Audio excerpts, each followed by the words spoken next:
Un momento de inspiración. Camarero, tráigame el mejor champán que tenga. Perdone, señor, pero en este bar no tenemos champán.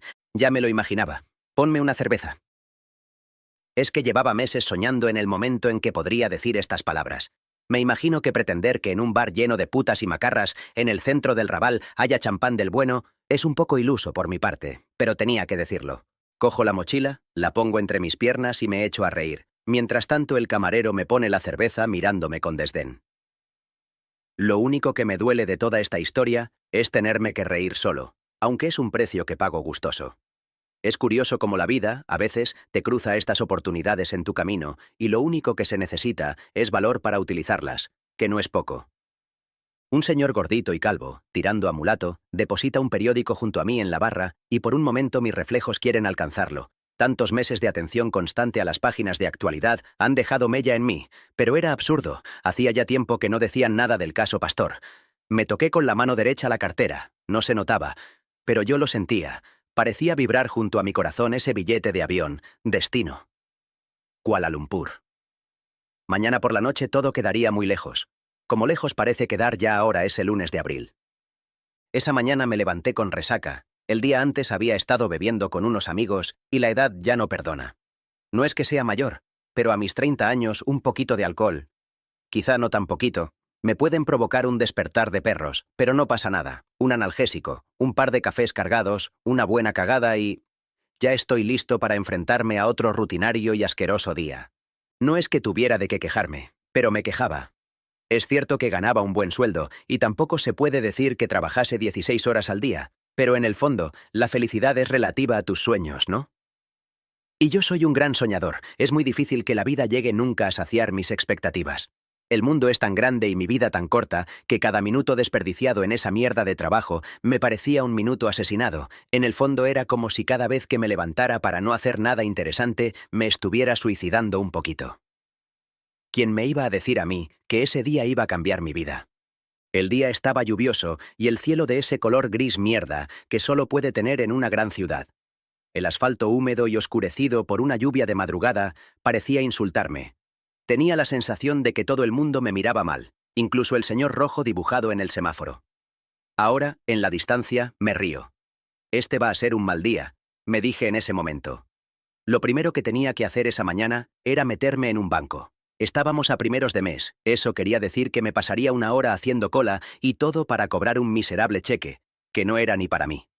La única ventaja de todo ese asunto era Elena, la cajera del Banco Pastor. Solo pensar en su sonrisa me podía alegrar una mañana que había empezado tan gris. Me dije para mis adentros, hoy sí, Simón, de hoy no pasa. Hoy la invito a tomar una copa. Lo cierto es que las 2 últimas veces que había ido me había dicho lo mismo y ninguna de ellas lo había hecho. Y como es obvio, hoy tampoco lo haría, aunque no por las causas que yo en ese momento pudiera prever. Evidentemente, cuando llegué, montañas de rostros grises y encorbatados se agolpaban en las ventanillas de los cajeros. Extrañamente, la cola de Elena era la más larga. Yo, por supuesto, le añadí un poco más de longitud. De entre todas mis virtudes es evidente que la paciencia no es una de ellas, la espera siempre me desespera y tengo que inventar juegos absurdos para soportarla. Jugar a Sherlock Holmes es de los más divertidos. El juego es simple. Elijo al azar uno de los rostros sombríos que revolotean a mi alrededor y le doy luz, miro su manera de moverse, su manera de vestirse, sus gestos, y deduzco una historia, su historia. Si acierto gano, y si no, pierdo, aunque nunca puedo comprobar si he ganado o he perdido. Suelen ser vidas que desaparecen en el tiempo absorbidas por la gran ciudad y que jamás vuelvo a ver. Ese día, me llamó la atención un hombre alto, rubio, tirando a pelirrojo, de cara huesuda y barbilla prominente. Llevaba un traje azul que evidentemente no era suyo, le sobraba por todas partes, y encima no combinaba nada con sus pantalones grises. Por los movimientos de sus manos, se deducía que estaba muy nervioso.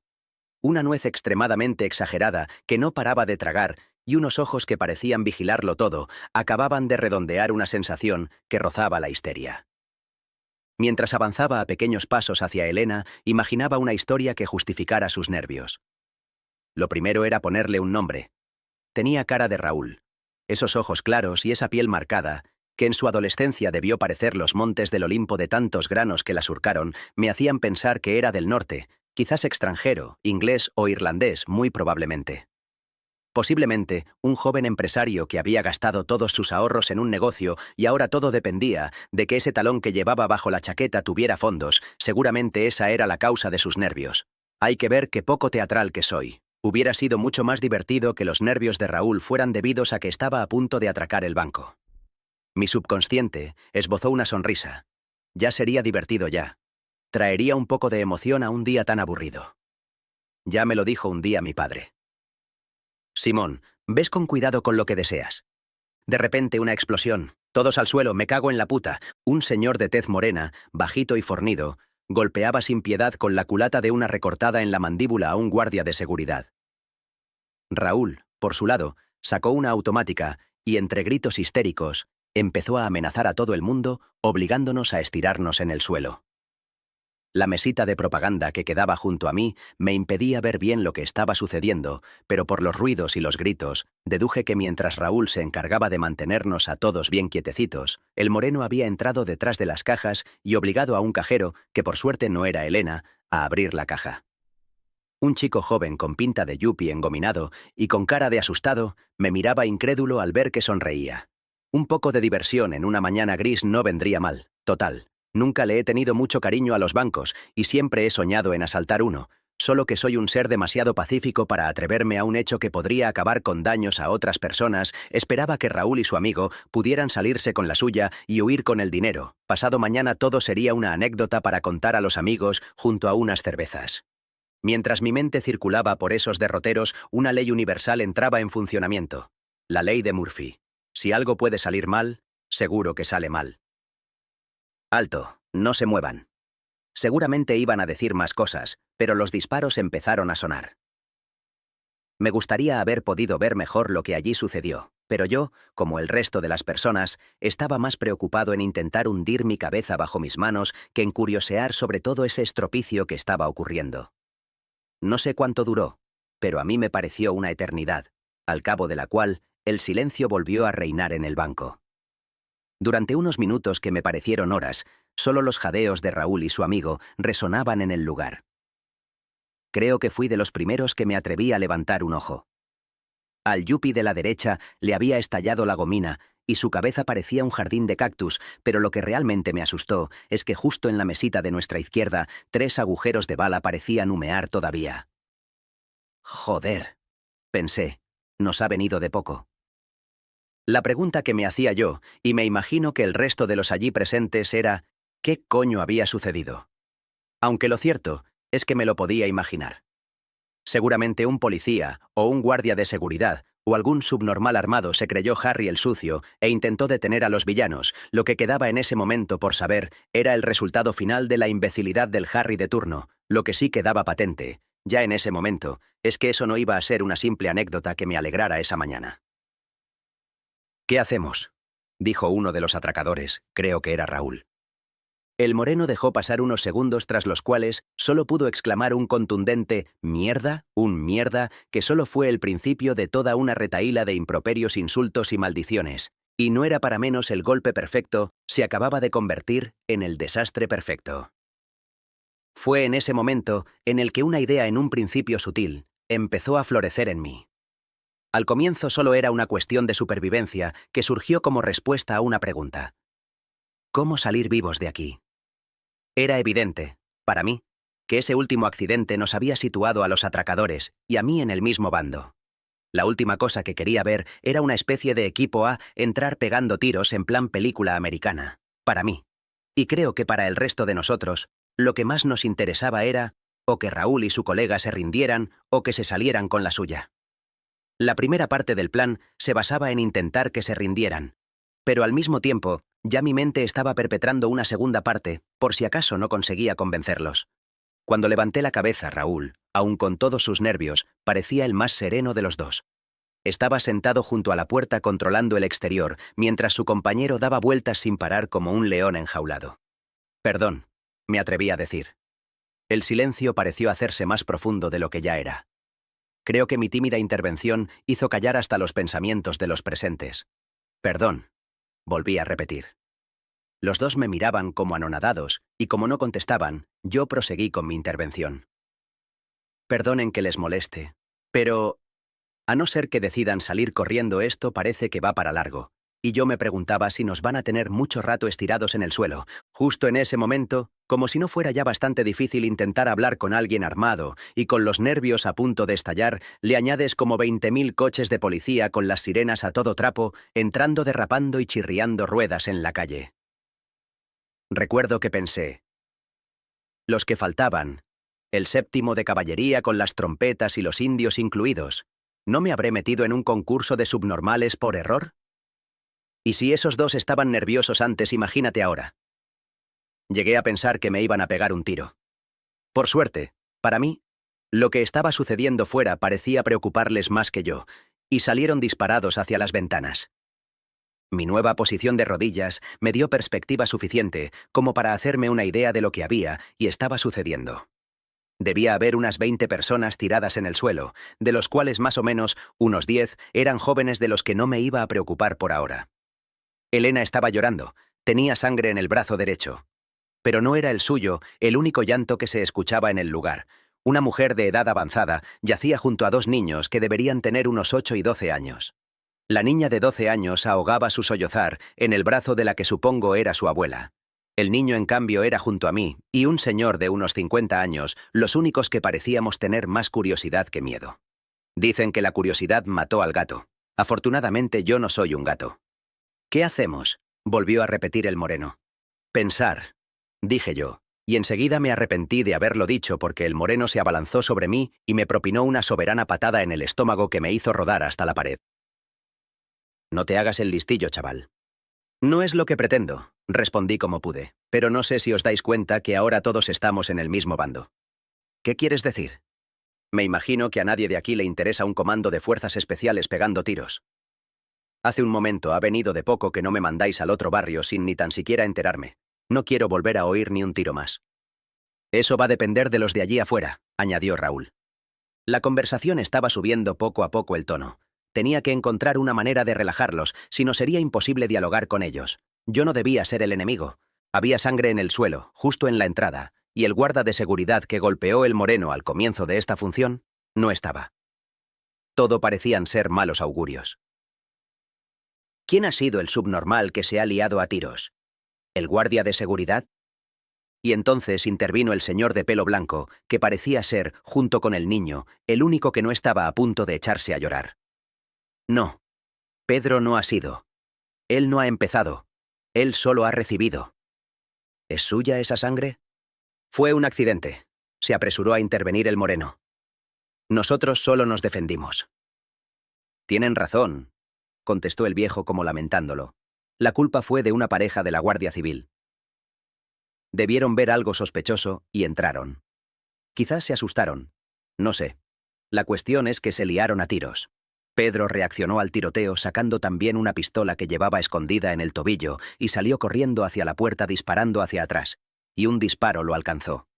El silencio que quedó después fue un silencio que pesaba. Un silencio que parecía ser arrastrado por el tiempo. Quizás no ha sido nada, dije yo intentando quebrantar el ambiente, pero la respuesta no hizo más que añadir un poco más de plomo al aire, por si no era suficientemente pesado. Le alcanzó en plena cabeza, dijo el señor de pelo blanco. Debieron pasar casi 15 minutos en el más absoluto mutismo. 15 minutos en los que lentamente las cabezas de los presentes iban despegándose del suelo.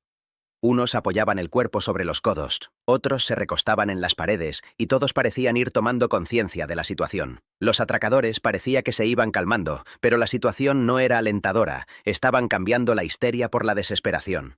Y lo cierto es que no sé si prefiero tratar con un ser histérico o con uno desesperado. No entendía a qué se debía ese silencio. ¿Por qué la policía no se pone en contacto con los atracadores? ¿Los estarán intentando poner nerviosos? Ya nadie lloraba. Y al final yo, para variar, intervine. Esto va para largo. No creo que os dejen salir de aquí con vida. A no ser que tengáis un plan cojonudo para salir de esta, yo de vosotros me plantearía el entregarme como la alternativa menos mala. Hemos matado a un policía. No nos podemos entregar. Nos encerrarían y tirarían la llave. Como mucho serían 30 años, y a los 15 ya podríais estar fuera por buena conducta. El moreno se echó a reír. ¿Qué diferencia hay entre 15 años y una vida? No, yo no me entrego. Si me tengo que cargar a alguien, me lo cargo, y si no que me saquen con los pies por delante, pero no sé tú, dijo mirando a su compañero. Pero yo no me voy a entregar. Raúl asintió con la cabeza. Quizás por mi necesidad de libertad podía entender que alguien prefiriese morir a pasar 15 años encerrado, aunque yo jamás habría matado por ello. Deberíais buscar una radio o un televisor. Sería muy interesante saber lo que está sucediendo allí afuera. A alguno de los presentes no pareció gustarle demasiado la aparente ayuda que yo pretendía prestarles a Raúl y su compinche. Entre ellos se encontraba el pijo despeinado que tenía tirado delante, que me miraba como si le estuviera traicionando. No me preocupó mucho. Con ese aspecto de Nindundi, lo que me hubiera sorprendido es advertir alguna chispa de inteligencia asomando entre tanta gomina. En mi despacho hay una pequeña cadena musical que tiene radio. ¿Dónde está tu despacho?, replicó el moreno con fiereza. Es el del fondo. Se puso de rodillas y les dio unas llaves que llevaba en el bolsillo. Parecía que poco a poco se iban creando dos bandos entre los que estábamos allí postrados. Por un lado, los que como yo pensaban que lo mejor que les podía pasar es que los malhechores huyeran, con o sin botín, pero que todo eso terminara de una manera pacífica. Los otros, quizás porque sus mecanismos mentales no podían procesar más de dos ideas seguidas, no comprendían cómo era que estábamos ayudando a los malos. Por suerte para mí, el señor mayor, que deduje era el director del banco, estaba de mi parte. «¿Cómo coño funciona esto?», gritó Raúl. El señor pidió permiso para levantarse y se lo dieron. Joder, el tío era bueno. Hizo ver que no sabía muy bien cómo funcionaba la cadena, les dijo que él nunca ponía la radio, pero les hablaba tranquilo y con voz suave. Estaba claro que todo estaba enfocado a tranquilizar a los captores, hasta que la radio escupió con fuerza lo que estaba sucediendo. Le estaban haciendo una entrevista al jefe de policía, no recuerdo bien las palabras, pero excepto al director, que se le ensombreció el rostro, todos nos quedamos con la boca abierta. Resulta que justo a 2 manzanas de allí había una reserva de líquido, que viene a ser donde los bancos guardan la pasta en metálico antes de repartirla por todas las sucursales, y eso en sí mismo no tendría más trascendencia, si no fuera porque este fin de semana se registró un pequeño problema de seguridad y trasladaron todo el líquido a la cámara acorazada del banco, en el que nos encontrábamos, nada más y nada menos que unos 85 millones de euros. Vamos, una burrada de pasta. El jefe de policía estaba convencido de que el golpe era interno y que los maleantes eran unos profesionales que estaban allí justo por esos 85 millones de euros. Claro, eso lo creía porque no les estaba viendo la cara a ninguno de los dos. Parecía que en cualquier momento iba a salir un tren de sus bocas. Se habían quedado pasmaos, petrificados, patitiesos, estupefactos, atónitos, alucinados, anonadados, y ya no se me ocurre otro sinónimo para describir la cara que se les quedó a esos dos, pero os puedo jurar que no tenían ni puta idea de que en ese banco hubiera tanta pasta. La policía siguió explicando que ellos no negociaban con delincuentes y que no les iban a dar ninguna oportunidad de escapar. Lo mejor para ellos, dijo el jefe de policía de manera categórica, es entregarse y soltar a los rehenes. Pero ya era demasiado tarde. Quizás si el muy bocazas se hubiera callado, ellos se hubieran entregado. Pero ahora un sudor frío les recorría el rostro y una extraña luz les salía de los ojos. Habían sido atrapados por la fiebre del oro. El instinto de supervivencia había pasado a segundo plano, igual que todas las demás consideraciones posibles. En su mente solo existía una cifra, 85 millones, rebotando a toda velocidad de una pared a otra de su cráneo, que ahora ya estaba vacío de cualquier otra cosa. ¿Dónde está ese dinero?, le preguntó tartamudeando Raúl al director del banco. El director comprendió en ese momento que el dinero era una nueva ficha que entraba en el juego. Sin decir nada, se dirigió hacia una pequeña puerta de madera que había en el fondo del despacho. Detrás de ella apareció una gruesa y brillante puerta metálica. Sacó unas llaves extrañas del bolsillo e introdujo 2 en sendas cerraduras. Giró una y marcó un número en un panel que había a un lado. Giró la otra y marcó otro número en el mismo panel. Después de esto, la puerta se abrió lentamente, produciendo un sonido como si fuera una lata de cerveza gigante y no una caja fuerte la que hubieran abierto. Os lo puedo contar porque hacía un rato que me había puesto de pie y lo observaba todo desde la puerta del despacho. Ellos me habían visto y o me estaban cogiendo confianza o es que los últimos acontecimientos les habían absorbido tanto que ni habían reparado en mí, porque no me dijeron nada. Lo cierto es que la caja no era muy grande, bueno, sí que era grande, pero no tanto como me la imaginé cuando supe que contenía 85 millones de euros. Aunque lo verdaderamente sorprendente era que ni tan siquiera estaba llena. No sé, me imaginaba que tal burrada de dinero ocuparía más. La caja era de grande como un lavabo de bar pequeño, solo que llena de estanterías. Y solo las de la pared central estaban llenas de dinero. También había unos cuantos sacos en el suelo, pero por su forma, deduzco que contenían monedas. Por la cara que hacía Raúl y su compañero, deduje que esos o salían con el dinero o en una bolsa. De repente, el moreno tomó conciencia de que por un rato habían descontrolado la seguridad. Lo cierto es que si en ese momento a los rehenes, en pleno, se nos hubiera ocurrido largarnos sigilosamente, creo que lo habríamos conseguido sin que ellos se enterasen. ¿Tú? ¿Se puede saber qué coño haces aquí de pie? Siéntate allí, contra la pared. Todos vosotros, también os quiero allí, sentados, contra la pared. Yo me lo hice para quedar sentado junto al viejo. Mientras, ellos hablaban en voz baja sobre cómo conseguir llevarse el dinero. Claro, quizás 85 millones no abultaban tanto como yo imaginaba, pero seguían abultando un montón. Le susurré al señor de al lado. Estos tíos son imbéciles, si no les echamos una mano, esto se puede convertir en una masacre. Él asintió con la cabeza. Si no hubiera sido por el jefe de policía, quizás hubiéramos conseguido que se entregaran, pero con tanto dinero de por medio creo que podemos descartar esa posibilidad. Yo estuve de acuerdo con él. Pero si les ayudamos, ¿no nos arriesgamos a acabar en la cárcel? No te preocupes por eso, ese dinero está asegurado, el banco no tiene nada que perder, lo que nos importa realmente es que no se produzcan víctimas, quedan muy mal en los periódicos, las directrices de la empresa nos exhortan a hacer todo lo necesario para impedir una intervención armada, el problema es que a mí no se me ocurre nada. Yo tengo una pequeña idea. Levanté tímidamente el dedo. Perdón, ¿puedo hablar con vosotros en privado un momento? Los dos se me quedaron mirando y por un momento me imaginé que el moreno iba a repetir la jugada que había hecho antes con mi estómago, pero no lo hizo. Solo un ligero movimiento con la cabeza me indicó que me podía levantar. El moreno me hizo pasar a una de las cabinas de cristal y Raúl se situó junto a la ventanilla para escucharlo todo. Veréis, como os he dicho antes, vosotros y yo estamos del mismo lado, porque ni a mí ni a vosotros nos interesa una carga triunfal de los geos que le podría costar la vida a alguien. Además, por lo que veo, no tenéis ni puta idea de cómo salir de aquí. Vamos a pedir un autobús y saldremos de aquí rodeados por los rehenes. Me parece muy bien. ¿Y dónde iréis? ¿Cómo haréis que no os sigan? ¿Cómo cubriréis todos los flancos para que no os dejen secos desde alguno de esos edificios tan altos? Los dos se quedaron un poco sorprendidos por mis preguntas.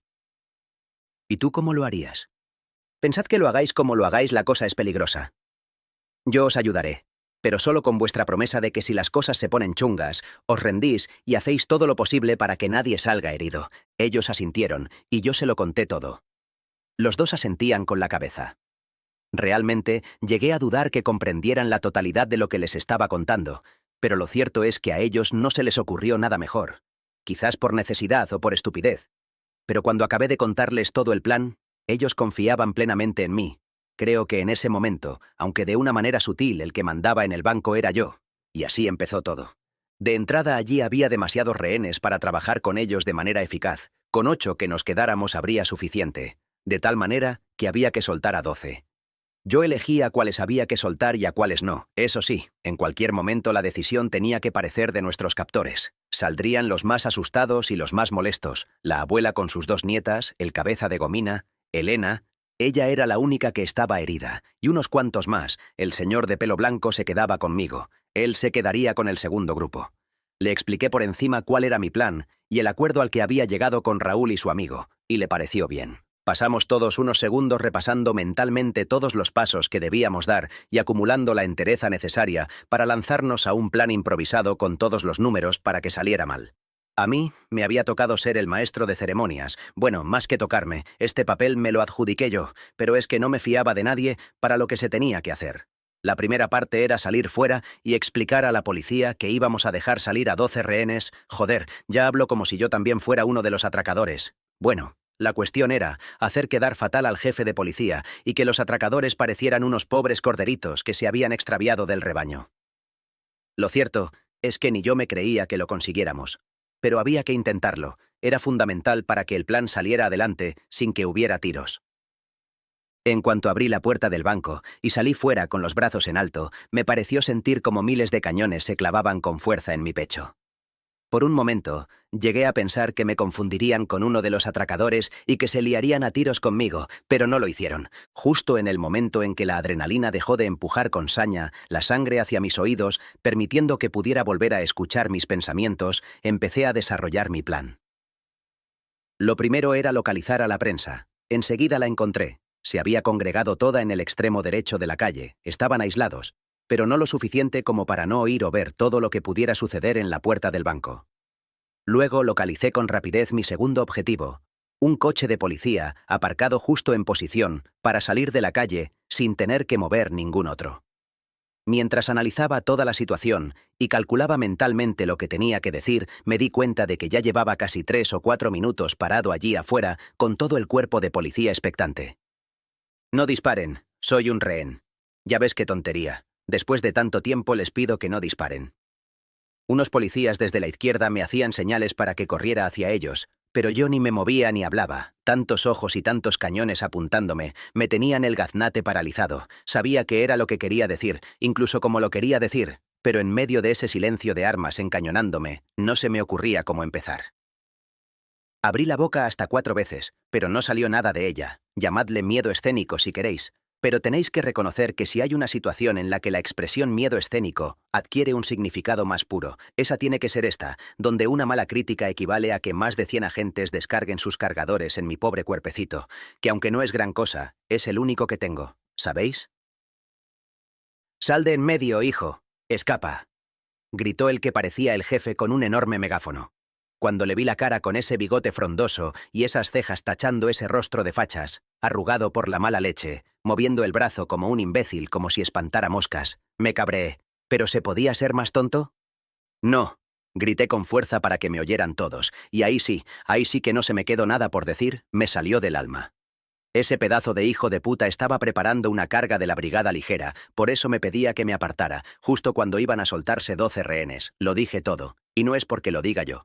Pero no sé si fue por la ira o por la inspiración que me dio esa cara de nostálgico del franquismo, pero me salió redondo.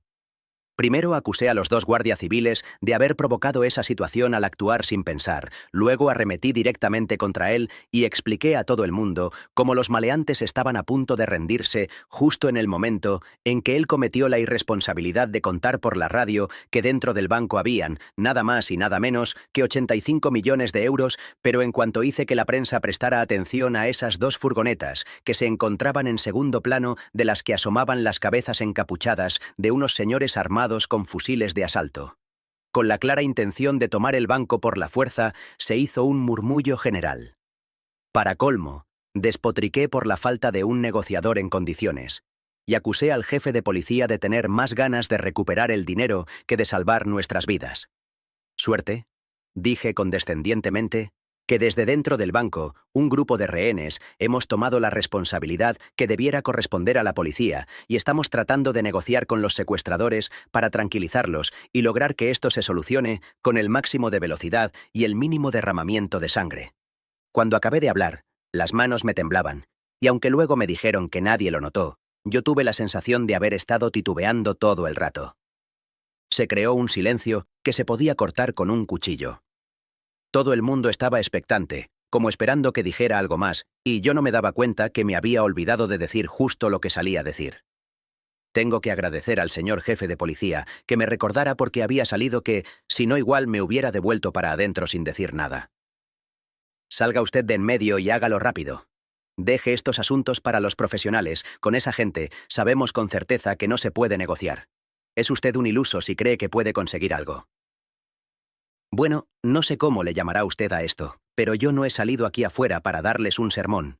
Eso solo lo he hecho movido por la ira que me ha provocado su ineptitud y su desprecio por nuestras vidas. Yo he salido a anunciarles que hemos convencido a los secuestradores para que suelten a 12 rehenes, entre ellos 2 niños, una anciana y una mujer herida, personas a las cuales usted estaba a punto de poner en peligro sin ninguna necesidad. Joder, pensé, si lo hubiera preparado no me habría salido mejor. Me di la vuelta sintiendo el peso de 80 balas de plomo sobre mi espalda y me metí otra vez en el banco. Justo en el momento en que la gruesa puerta de cristal blindado se cerró tras de mí, sentí como si una fuerza que agarrotaba todo mi cuerpo me hubiera liberado de golpe, y exhalé un enorme suspiro. Tuve la sensación como si durante todo el tiempo que había estado allí afuera hubiera estado aguantando la respiración y me di cuenta de que estaba sudando como un cerdo. Lo cierto, y eso tengo que reconocerlo, es que durante esos segundos en los que entré en el banco y vi esas caras sonrientes, incluso la del Nindundi de la Gomina, oí como por la radio ponían verde, que digo verde, marrón al jefe de policía, y los políticos se aprestaban a declarar que la prioridad absoluta eran los rehenes. Me sentí un héroe. Sentí que había hecho algo muy difícil y sentí el goce del triunfador. Me sudaba la polla estar secuestrado por unos chorizos histéricos cautivos de la fiebre del oro, porque después de eso me sentí capaz de todo. Incluso me sorprendí tomándome en serio esa posibilidad que un rato antes había concebido como una simple broma íntima. Pero las armas de Raúl y su compañero me devolvieron a la realidad. Dejé de lado esa idea como lo que era, solo una posibilidad graciosa, y volví a concentrarme en lo que importaba, salir de allí sin que nadie saliera herido. En la radio todo tipo de comentaristas y políticos opositores aprovechaban la situación para degollar un poco más al pobre jefe de policía. Incluso un comentarista llegó a definirlo como un psicópata violento con demasiado poder. La faena estaba hecha. Con ese clima que se había creado, ya nadie se atrevería a pegar un tiro a no ser que estuvieran degollando a alguien ante las cámaras. En cuanto los 12 orgullosos rehenes fueron liberados y recibidos como héroes en el exterior, empezó la segunda parte del plan.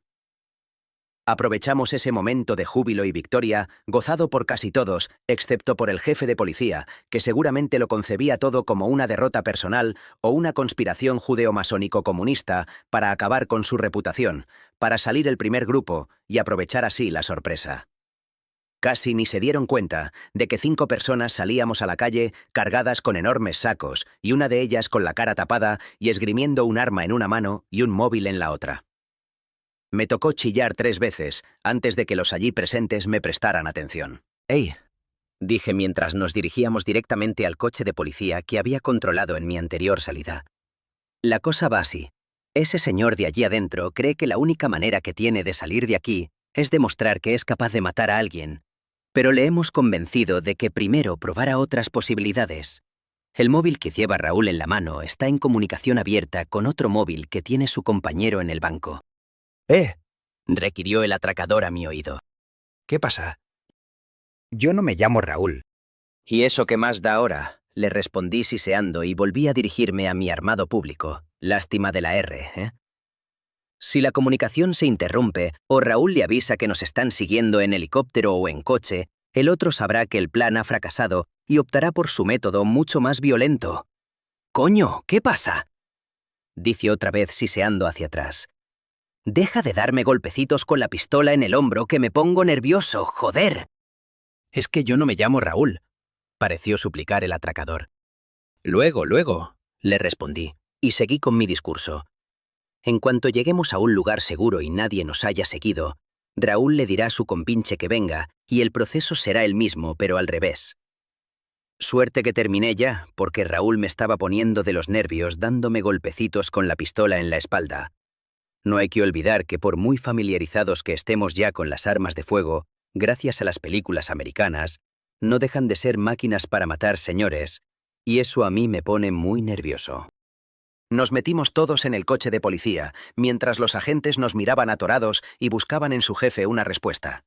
Este estaba hablando por el móvil con alguien y no sé qué estaba diciendo, pero parecía evidente que se le tropezaban las palabras. Seguramente le estaban ordenando que no interviniera y su ardor guerrero heredado de la División Azul le estaba devorando las entrañas, pero no me preocupaba, como buen funcionario, porque por muy armado que fuera, no dejaba de ser un funcionario, primaría el instinto de conservación del cargo sobre todas las demás cosas. Así que arranqué sin problemas y salí de la calle a toda leche. Y de verdad, no me lo podía creer, pero no nos seguía nadie. Parecía que el plan funcionaba. Ahora era cuestión de salir hacia el Masnou, un pueblecito de la costa del Maresme, y allí tirar para la montaña hasta un lugar llamado el Turó d'en Valdiri, uno de esos lugares en medio de la montaña que por la noche suele estar lleno de coches aparcados con las lunas empañadas, pero que por la mañana, un día de diario, puedes estar seguro que no te vas a encontrar a nadie. Este lugar, además, tenía otra ventaja. Era un gran balcón al mar, desde allí se podía divisar con claridad toda la costa desde Barcelona hasta Mataró. cosa que independientemente de convertirlo en un lugar muy hermoso, hacía que fuera imposible seguirnos por tierra o por mar sin que nos diéramos cuenta. La radio ladró con fuerza los nervios y el caos policial que había causado nuestra escapada por sorpresa. Estuvimos intentando entender algo en ese barullo de gritos, números y palabrejas de argot policial hasta que, deduzco, alguien se dio cuenta de que si llevábamos un coche de policía, les podíamos escuchar tranquilamente, o al menos eso es lo que imagino, porque de repente alguien repitió 3 veces un código numérico y el silencio se hizo en el coche. Busqué por otros canales pero solo encontré más silencio. La verdad es que no conozco demasiado bien el funcionamiento de esos chismes, o sea, que no sé si es que ya no hablaban o es que yo no sabía encontrarles. El hecho es que después de un rato de búsqueda, la apagué. El silencio era tan pesado en el coche que puse la radio, solo que esta vez la otra, pero la situación fue a peor. Bueno, no es que fuera a peor. Simplemente dejó de ser tensa para ser ridícula, porque en la radio estaba sonando La chica de Ipanema, versión xilofón. Y ya os podéis imaginar el ambiente en el coche, 5 tipos, todos cagados de miedo, aunque por diferentes razones, en silencio, escapando de la policía y esa musiquita tan fuera de contexto. Y para colmo el señor gordito con pinta de cura que se sentó a mi derecha, me imagino que por los nervios se puso a tararearla. Yo creo que le miré mal porque enseguida se cayó y yo apagué la radio. La escena ya estaba rozando el esperpento y no lo pude aguantar más, sobre todo desde el momento en que esa idea graciosa que me iba dando vueltas por la cabeza desde el principio de esta aventura empezó a tomar cuerpo y lo peor de todo, me la empecé a creer. En el silencio del coche, nadie se dio cuenta, pero a mí me estaban sudando las manos por el subidón de adrenalina que estaba teniendo. Esa idea ya no revoloteaba tranquilamente por mi mente, sino que giraba a toda velocidad, haciendo un ruido atroz que me aceleraba el corazón. ¿Lo iba a intentar? ¿Sería capaz de hacerlo? Sí, me sorprendí diciéndome a mí mismo, lo voy a intentar.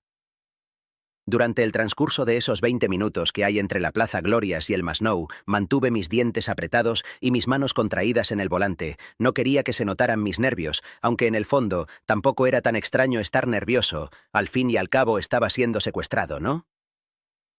Luego giramos hacia Teià, cruzamos el pueblo, que no se acababa nunca, y llegamos a la Riera de Arena. Conocía bien el camino porque me había criado en la zona, fui yo quien les propuso el lugar a los atracadores. He de admitir que me sorprendió mucho que los dos lo conocieran, pero no hice preguntas. Tomé el primer camino a la derecha y subimos por una pista hasta un collado, donde se cruzaban 4 caminos, y me detuve en seco. Quedaban todavía unos 3 kilómetros hasta el Valdiri, pero si quería ejecutar mi plan, debía llegar allí solo, con Raúl. Me giré hacia atrás y le dije, «Bien, Raúl, ya has ganado.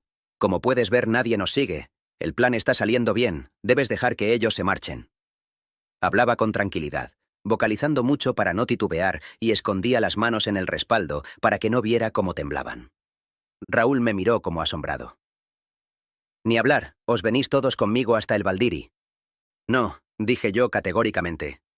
Saqué las llaves del contacto y miré por la ventana al terraplén lleno de zarzas que se abría fuera del camino. No sé si recuerdas que hace un rato estabas en un banco sitiado por tropecientos mil policías, a punto de convertirte en carne de forense, y ahora en cambio estás aquí, en medio de la montaña, a punto de convertirte en un hombre libre y asquerosamente rico. Has ganado, tío. ¿No lo ves? Hicimos un trato. La seguridad de los rehenes por encima de todo. Ahora ya no son necesarios, debes dejarlos ir. Solo con que me quede yo ya vale.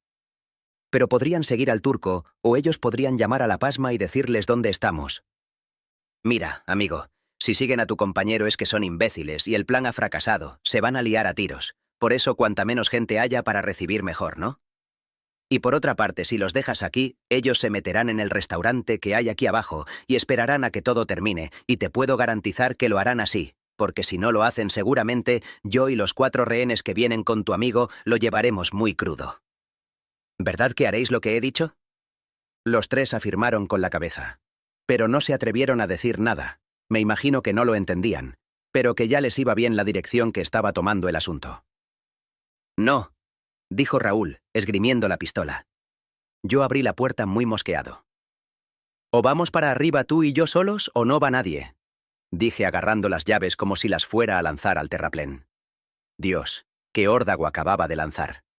Miré hacia dentro del coche y las caras de todos, Raúl incluido, habían cogido un tono gris ceniza. Él miraba nervioso el móvil, y yo me alegré de que lo de móviles en constante comunicación, hubiera sido un farol. Evidentemente, no me podía arriesgar a que un fallo de cobertura le costara la vida a 4 personas. El trato era que si pasaba algo, Raúl haría una llamada y el colega se pasaría por la piedra a todos los rehenes. Así que Raúl estaba solo. No podía llamar a su compañero para pedirle consejo, porque si lo hacía todo se iba a la mierda, y el plan estaba saliendo demasiado bien como para echarlo todo a perder por mantener su postura, así que acabó cediendo. Los 3 se bajaron del coche por el mismo lado y yo también me bajé. «Hey, tú, ¿dónde te crees que vas? Voy a asegurarme de que no llamen a nadie y de que se queden bien quietecitos en el restaurante. No me gustaría que alguno de esos, encima de que me la juego para sacarlos de peligro, nos traicionara». Pero no lo iban a hacer. Hablé con ellos y me dieron las gracias efusivamente. Prometieron meterse en el restaurante y no salir hasta que yo los fuera a buscar. Bueno, ya estamos listos.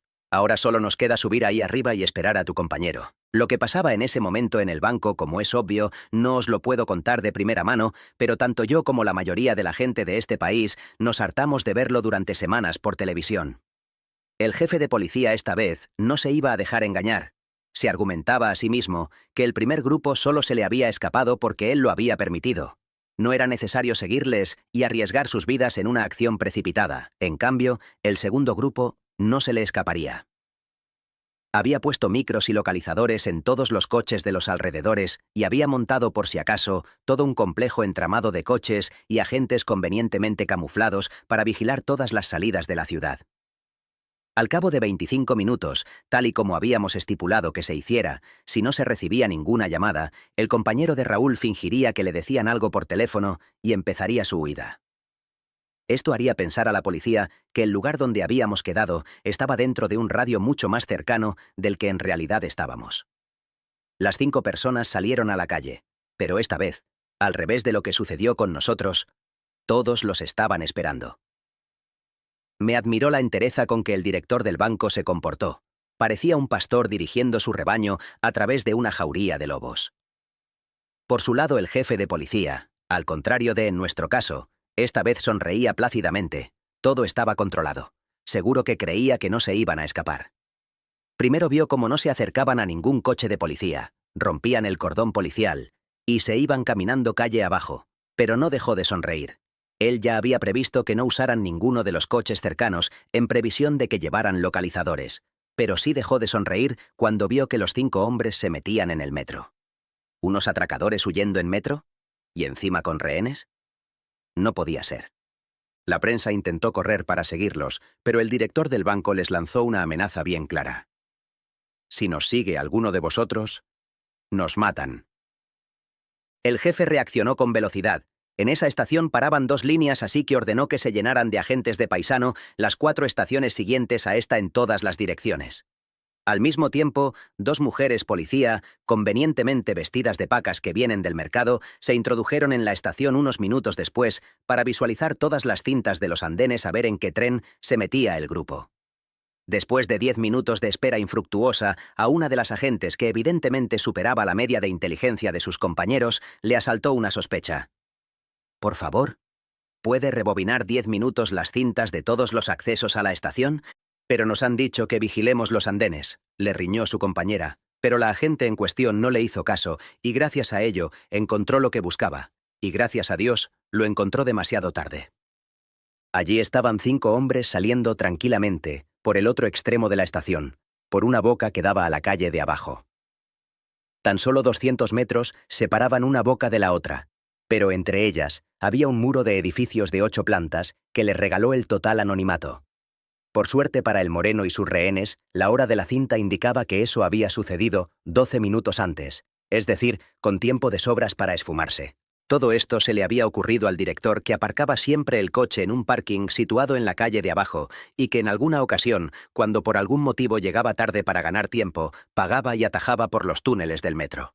Lo cierto es que fue una buena idea, porque 20 minutos más tarde, un Audi blanco con 2 personas circulaba tranquilamente por la Plaza de las Glorias camino del Turó del Baldiri, sin que nadie, ni siquiera un Citroën gris metalizado con 2 agentes de paisano que estaba disimuladamente aparcado en la salida de la Gran Vía, se percatara de ello. ¿Pero cómo iban a verlo?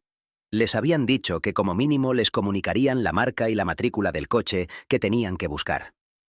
Cuando unos minutos antes les decían que el objetivo era un coche desconocido con 5 personas, una de ellas con cara de atracador, los dos levantaron los ojos y miraron incrédulos los cientos de coches por minuto que les cruzaban por delante, y ante la estupidez de la tarea que les acababan de encomendar, los dos optaron por seguir discutiendo sobre quién era el mejor lateral izquierdo de la Liga Española. Ya a la altura de Badalona, el director del banco consideró que el peligro había pasado y les dijo a los 3 de atrás que ya podían levantar la cabeza. Yo, por mi parte, allí estaba, conduciendo hacia el Valdiri y masticando mis propios nervios para que no se me notaran tanto. Tomé una pequeña pista llena de baches que salía hacia la derecha del camino principal y llegamos al final, una pequeña explanada cubierta por las copas de inmensos pinos. A un ladito, no demasiado visible, salía un pequeño sendero que te llevaba a lo que era el verdadero Turó y desde el que se contemplaba todo el camino que habíamos hecho hasta allí. Cerramos bien el coche y fuimos a sentarnos a ese maravilloso balcón natural que nos permitiría ver si realmente todo iba a salir como habíamos previsto. No tardaron en aparecer, los vimos entrar en Teià y luego los perdimos de vista hasta que llegaron a la riera de arena, y ya allí se hizo evidente que habíamos ganado, que nadie les seguía.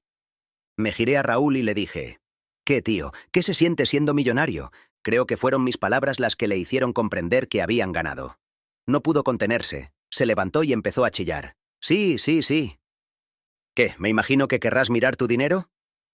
Raúl no contestó y salió corriendo hacia el coche. Yo le seguí. Cuando llegó abrió las puertas de atrás, sacó una de las sacas y la tiró al suelo. Se arrodilló delante de ella y abrió la cremallera. Dejó la pistola encima del asiento y empezó a acariciar el dinero. Yo había previsto apoderarme de la pistola, aprovechándome del júbilo de la victoria, pero jamás me imaginé que me lo iba a poner tan fácil. Cogí la pistola y él ni se dio cuenta. Estaba tan feliz acariciando su dinero y le brillaban de tal modo los ojos que me supo muy mal despertarle de su sueño. «¡Hey! Raúl! ¡Hey!». Este se giró, y su cara cambió. La sonrisa no se borró de golpe. En un principio solo una sombra de desconcierto la cubrió. El pobre tardó en entender lo que estaba pasando. Todo el cansancio del día, toda la tensión, todos los nervios se conjugaron en un segundo. Se dejó caer en el suelo y empezó a llorar como un niño. Yo me acerqué y le toqué el hombro. «Va, Raúl, ponte de pie». Se levantó y se recostó contra el coche. «Al final de todo voy a acabar en la cárcel». «No, Raúl.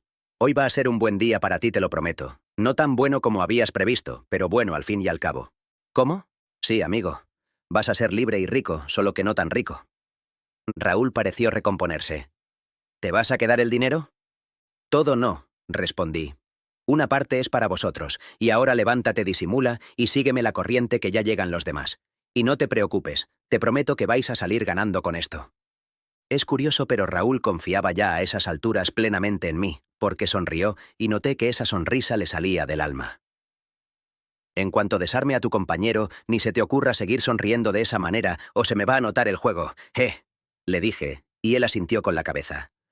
Raúl estaba sentado en el capó del coche cuando el Audi blanco se detuvo ante nosotros. El moreno se bajó del coche y miró a Raúl. Este estaba muy serio y no decía nada. «¿Qué pasa? ¿Dónde están los demás? ¿Qué nos siguen?». «No», respondí yo, «solo que en las sacas solo son de verdad los primeros y los últimos billetes de cada paquete. Los de en medio son trozos de papel», le dije señalando la bolsa abierta que tenía yo en los pies. A este se le contrajo la cara. Seguramente no entendía nada. En su mente recordaba perfectamente cómo había repasado los fajos en el banco. Pero la cara de Raúl no era la de un hombre que se acaba de hacer rico, así que se lanzó desesperado a la bolsa, dejó el arma a un lado y se puso a mirar los fajos de billetes. Todos estaban bien. No entendía nada, pero cuando levantó la vista y descubrió el cañón de una pistola entre sus 2 ojos, lo entendió todo. Le habían tomado el pelo. Yo cogí su recortada y la lancé lejos. «Levántate y ponte con tu amigo, y vosotros», dije dirigiéndome a los otros 4 rehenes que estaban allí a un lado con la boca abierta. «Id hasta el cruce. Allí hay un restaurante donde encontraréis a los otros rehenes. Llamad a la policía, yo los retendré hasta que vengan». El director se quedó de pie mirándome mientras los otros se metían rápidamente en el coche. «¿Me quedo contigo?», me preguntó. «No», le respondí. «Es mejor que baje con ellos a llamar a la policía y se asegure que no hagan nada contra mí. En el fondo les hemos humillado y no me extrañaría que se quisieran vengar de alguna manera». Él me miró y sonrió. Y dijo: «De acuerdo, ahora te traigo a la caballería». Ves con cuidado, ¿eh? Yo asentí, y el coche desapareció detrás de una curva. Me quedé solo con esos dos, y en ese momento, el moreno empezó a andar despacio hacia mí. No tienes cojones de matarme. En eso tienes razón, pero si los tengo de volarte las dos rodillas y los dos hombros. Esto detuvo al moreno, que volvió a retroceder. Mierda, al final vamos a acabar en el talego. No, turco, dijo Raúl. Escúchale, tiene algo que decirnos. Yo les miré sonriente. Es curioso cómo me había ido relajando poco a poco. Ahora ya me daba la sensación de que había hecho esto toda la vida. Muy bien, ahora vais a coger 3 paquetitos de esos cada uno, os subiréis al coche de la Pasma y tiraréis por la derecha hacia Premià de Dalt. Antes de llegar veréis que hay un bosque a mano derecha, con unos márgenes muy altos y espesos. Cogéis el coche y lo tiráis en algún sitio que cueste de encontrar. Bajáis al pueblo y cogéis un autobús que sale cada media hora hasta la estación de Premià de Mar. Allí cogéis el tren hasta Lloret, buscáis la estación de autobuses y os subís a un autobús que no sé a qué hora sale, pero sé que lo hace cada día, y que va hasta Praga. Son 2 días de camino, lo sé porque yo lo tomé el año pasado. Una vez allí os buscáis un hotelillo, pequeño, pero bonito, nada de lujo, y os pasáis unas vacaciones de un año, que 300.000 euros dan para mucho, pero ni se os ocurra iros a zonas de lujo, ni despilfarrar ostensiblemente porque os pillarán, y si no, mirad al Dioni. Si nos pillan a nosotros tú también caes, me dijo el turco, pero con lo que les conté luego descubrieron que no, que incluso si les pillaban ellos no iban a decir nada. Les expliqué que se tenían que buscar la vida para abrir una cuenta de correo que se llamara melaspireconlapasta@gmail.com y que allí les explicaría cómo cada año iban a recibir, cada uno de ellos, un paquetito como el que ese día se llevaban. Ese era mi seguro. Si los pillaban y los metían en la cárcel al menos, cuando salieran, serían asquerosamente ricos. Antes de soltarlos le pedí a Raúl, del cual me fiaba más que de su amigo, que me diera una buena paliza con un palo. No le dejé que me pegara en la cara, no quería arriesgarme a perder el conocimiento. Una vez se hubieron ido y dejado allí todas las sacas, con toda la velocidad que me permitió mi magullado cuerpo, lancé las 5 sacas y la pistola al centro de un enorme zarzal, donde quedaron totalmente escondidas. Ya cuando regresaba hecho polvo del último viaje, empecé a oír las sirenas a todo trapo que subían por la pista. Cogí el palo con el que me habían dado la paliza y me arreé lo más fuerte que pude con él en la cabeza. No perdí el conocimiento, pero me mareé mucho. En cuanto llegaron encontraron a un pobre hombre inconsciente en el suelo. Noté unas manos que me incorporaban y que me daban unas bofetaditas en la cara. ¿Está usted bien? Reconocí la voz del jefe de policía y no me dio la gana de abrir los ojos. Suerte que enseguida llegaron los de la ambulancia y le metieron una bronca impresionante por haberme movido. Una vez en la ambulancia, me relajé tanto que me quedé dormido de verdad y no me desperté hasta al cabo de 2 días. Me imagino que solo por el hecho de que esté hoy aquí en un bar, en el Raval en Barcelona, tomándome una cerveza y contándoos esta historia, ya supondréis que al final todo fue bien, que se creyeron mi cuento del pobre hombre desarmado por unos bandidos sin escrúpulos y que yo terminé quedándome con la pasta, ¿no? Pues ciertamente así fue. Pero todavía hay un par de puntitos que me gustaría aclararos sobre cómo fue todo después. Al final todos los rehenes salieron ilesos excepto yo, y el que se sentó a mi lado con pinta de cura en el viaje al Valdiri, se ve que el muy cafre, para hacerse pasar los nervios en el bar, se tragó en media hora una botella y media de 103, cosa que hizo que se lo tuvieran que llevar en ambulancia y estuvo 2 días en coma etílico. Por otro lado, todo el asunto estuvo en debate público durante bastante tiempo, sobre todo cuando se descubrió que la bala que hirió a Pedro, el segurata, procedía no del turco ni de Raúl, sino de uno de los guardias civiles. Y digo hirió, porque al final Pedro no murió, pero no os creáis que todo es bello y bonito, no. El pobre Pedro todavía está en la UBI.